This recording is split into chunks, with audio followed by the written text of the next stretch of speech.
Dead or alive, you're coming with me. Welcome to Watch Mojo, and today we're counting down our picks for the most notable instances where films were made worse by additional photography. We're bad guys. It's what we do. Number 10. Dark Phoenix. To be fair, this superhero flick is far from the first blockbuster to need a few extra days of filming. But instead of rising from the ashes, Dark Phoenix sank into them. When I lose control,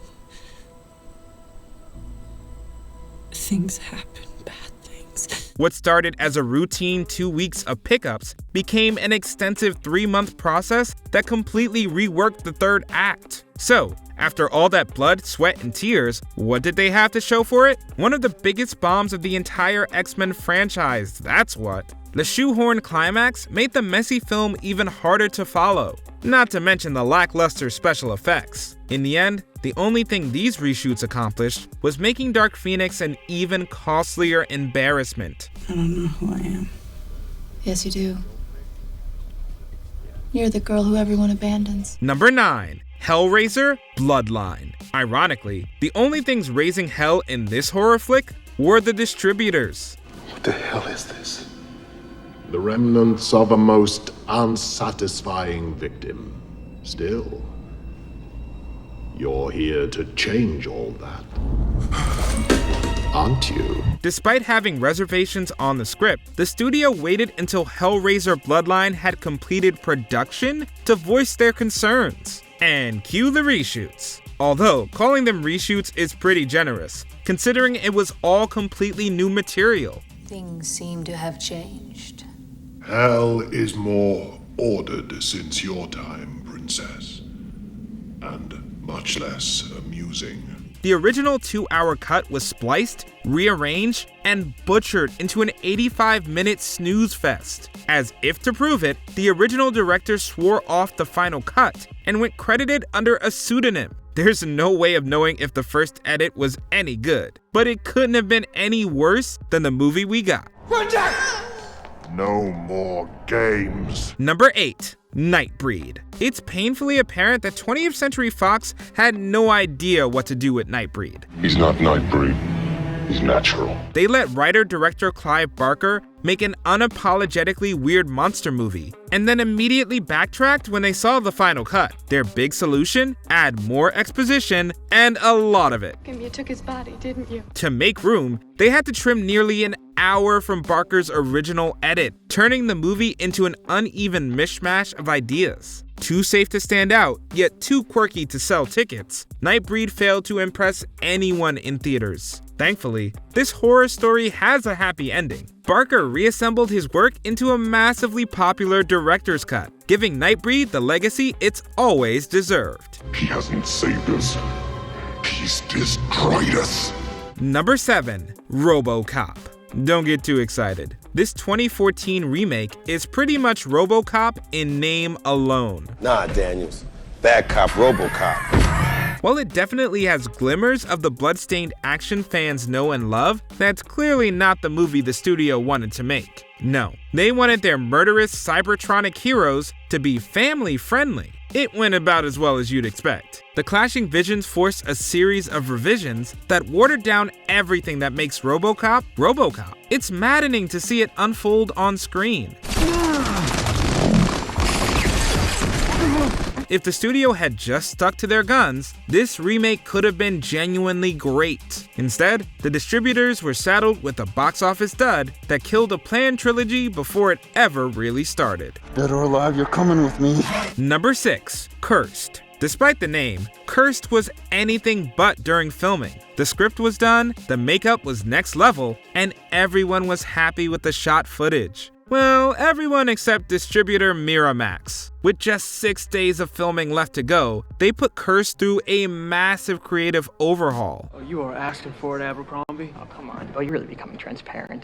What happened to identity intervention, okay? Including, you guessed it, a whole lot of reshoots. Of the hour and a half already shot, only a meager 12 minutes made the theatrical cut. At that point, Miramax could have just made a whole other movie. Based on the horrible reviews, this new vision seems like it was doomed anyways. It's just a shame that Cursed had to go down with it. You're a monster.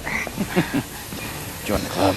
Number 5. I Am Legend. The most depressing part of this movie is just how close it was to greatness. Taking cues from the original novel, I Am Legend was supposed to end with the reveal that the mutant Darkseekers are sentient too. It's a bold twist that adds a whole new dimension to the story's exploration of humanity and prejudice. Unfortunately, test audiences didn't like it, so the studio demanded a round of reshoots to completely rework the story's climax. Nothing happened the way it was supposed to happen. Nothing worked the way that it was supposed to work. Just like that, I Am Legend lost its twist ending, and much of its rich subtext too. It was such a mistake that the upcoming sequel will actually disregard the theatrical cut, continuing the story based on the conclusion that was originally intended. We are his legacy.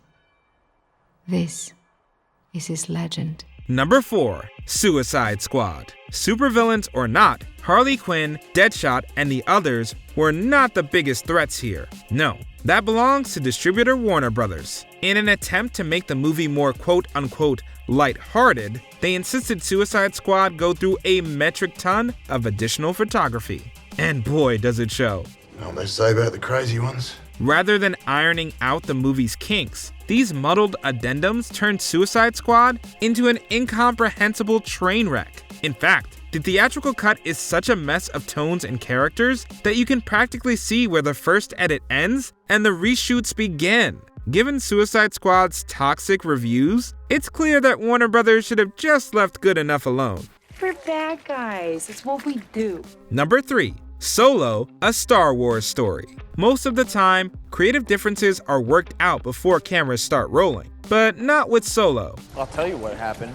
They double-crossed you and tried to kill me. Original directors Phil Lord and Chris Miller clashed with the studio so much that 4 months into filming, the two parties went through a very messy, very public breakup. Without a director, a vision, or a plan, director Ron Howard stepped in to salvage the film, aka reshooting and reworking nearly 3/4 of Solo's story. Not that it mattered. By the time the movie came out, audiences agreed there was more drama behind the scenes than in front of it, turning Solo into the lowest grossing live-action Star Wars film ever. And it's not even close. I hate you.